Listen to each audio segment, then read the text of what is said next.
ტიციან ტაბიძის ბოლო ფოტო.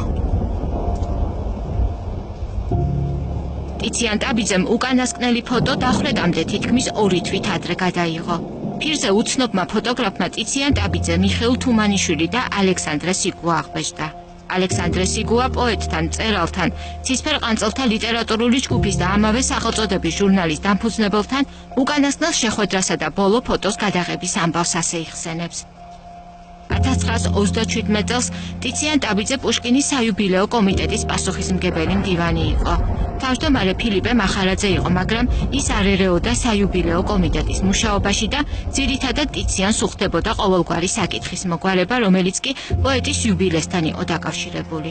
პუშკინის საიუბილეო კომიტეტში მეც მუშაობდი. ერთხელ პოეტი საქართველოს მუზეუმში შემოვიდა, სადაც პუშკინის საიუბილეო გამოფენას ვაწყობდით.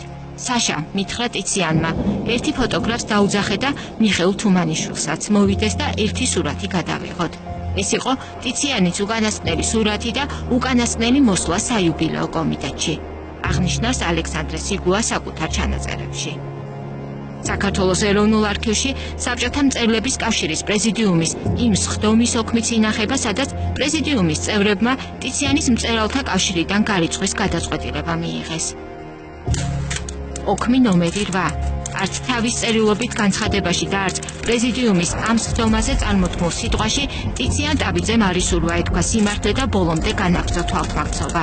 დაადგინეს, ვინაიდან ყოველგვარ ერთგარეშია ტაბიძის ახლო კავშირი ხალხის მტრებთან, ვინაიდან მას არაერთხელ მიეცა საშუალება ეღიარებინა თავისი დანაშაული, მაგრამ მან ეს არ ისურვა ტიციან ტაბიძე გაირიცხოს საბჭოთა მწერლების კავშირის რიგებიდან.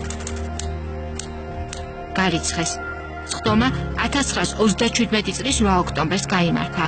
პოეტი ამავე წლის 15 დეკემბერს დახვრიტეს. კიდევ ერთი ვერსიით გადასახლება მისჯილი ტიციანი ციმბირის ტრამალზე ჩამოსვეს და მიატოვეს.